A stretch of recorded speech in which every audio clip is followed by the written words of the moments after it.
ஸ்ரீ பிரபாச க்ஷேத்திர மாஹாத்மியம்.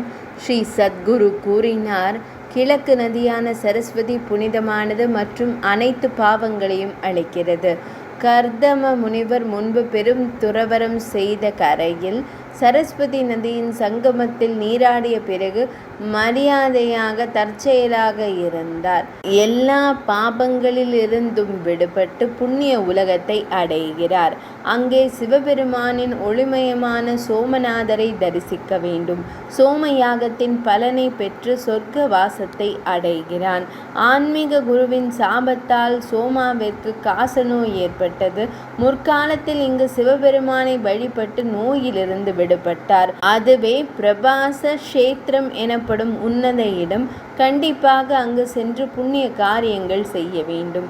அப்போது சாம்பனின் தலைமையில் எது தலைவர்கள் பெண் வேடமணிந்து அவரை ஏமாற்றினர். கோபமடைந்த முனிவர்களால் சபிக்கப்பட்ட நகரத்தை அறிந்தவர்கள் பிரபாசத்தின் புனித ஸ்தலத்தை அடைந்தனர். புண்ணிய ஸ்தலத்தில் நீராடி திருமுறைகள் செய்து தர்மம் செய்து தேனில் மயங்கினர். அவர்கள் ஒருவரை ஒருவர் தாக்கி தரையில் விழுந்தனர். தேன் குடித்தால் குடும்பம் அழிந்துவிடும். பலராம சுவாமி கலப்பையை ஏந்தி நீல நிற உடையை அணிந்து வெள்ளை மலை போல் ஜொலித்து கொண்டிருந்தார். மூடிக்கொண்டு தன் உருவத்தை நினைத்து கொண்டு 1000 வளைவுகள் கொண்ட குகைக்குள் நுழைந்தார். பின்னர் அமைதியான முகுந்த பகவான் பிரபஞ்சத்தின் ஆன்மீக குருவானவர் யோகாசனத்தில் அமர்ந்தார். பீச்ச மரத்தின் வேரில் அவர் தாமரை கண்களை மூடிக்கொண்டு தனது சொந்த வடிவில் தியானம் செய்தார். அப்போது முராரியின் செயலாளரும் பக்தர்களின் தலைவருமான உத்தவர் அவரை தேடிக் கொண்டிருந்தார். யோக பாதை காட்டப்பட்ட வாசுதேவ தாமோதரனின் மகன் ஸ்ரீகிருஷ்ணரை கண்டார். பக்தர்களின் முதன்மையான உத்தவர் கோவிந்தரை பிரிந்ததால் தாங்க முடியாத துயரமடைந்தார். அப்போது முகுந்த பகவான் அவர்களுக்கு தன் பக்தி மார்க்கத்தை காட்டி ஆறுதல் கூறினார்.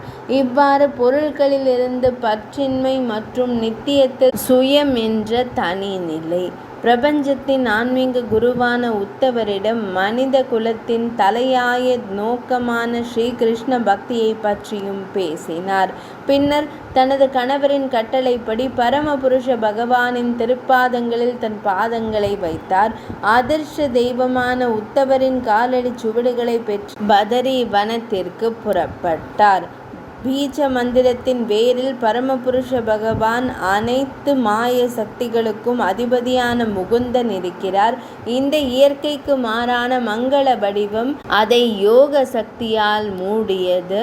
பரமபுருஷ பகவானின் அந்த வடிவம் அரசரின் பொழுதுபோக்குகளுக்கு மத்தியில் இருந்ததைப் போலவே கடந்த காலத்தில் மறைந்திருந்தது. மீண்டும் ஒரு முறை பிரம்மதேவர் மற்றும் பிற தேவதைகள் இறைவனை காண விரும்பியதால் அவ்வாறு செய்ய முடியவில்லை. பகவான் ஸ்ரீகிருஷ்ணரின் தேவியரான தேவி ருக்மிணியும் மற்றவர்களும் அங்கு வந்து அவர்கள் பிரிவால் துயரத்தில் ஆழ்ந்தனர். அவர்கள் தங்கள் சொந்த விருப்பத்தின் பேரில் மறைந்து மீண்டும் வைகுந்தத்தை அடைந்தனர். எல்லா தேவர்களும் எது வம்சத்தில் பிறந்தவர்கள்.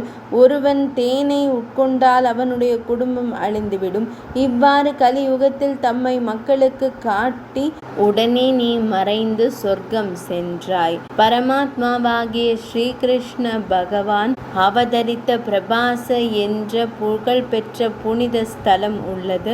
இது முக்தியை அருளும் முகுந்தனின் சிறந்த மௌன பக்தர்களால் வணங்கப்பட வேண்டும். பிரபாசா என்று அழைக்கப்படும் இந்த புண்ணிய ஸ்தலம் 3 உலகங்களிலும் பிரபலமானது.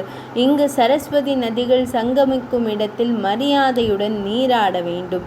அவனுடைய முன்னோர்கள் அவனுக்கு உடலை கொடுத்தால்தான் திருப்தி அடைகிறார்கள். கிழக்கு சரஸ்வதி நதியின் சங்கமத்திலும் மேற்கு கடலிலும் விதிப்படி உணவு, பசுக்கள் மற்றும் உடைகளையும் கொடுத்தனர். எல்லையற்ற பலன்களை பெற்ற மக்கள் நம்பிக்கையுடன் பிரபாசரிடம் செல்கிறார்கள். துவாரகையின் மகத்துவத்தை பற்றி கேட்கும் அல்லது படிக்கும் எவரும் அவனுடைய தேவர்களும் முன்னோர்களும் நாளுக்கு நாள் மகிழ்ச்சி அடைகிறார்கள். பிரபாச க்ஷேத்திர மாஹாத்மியம் இனிதே நிறைவடைந்தது.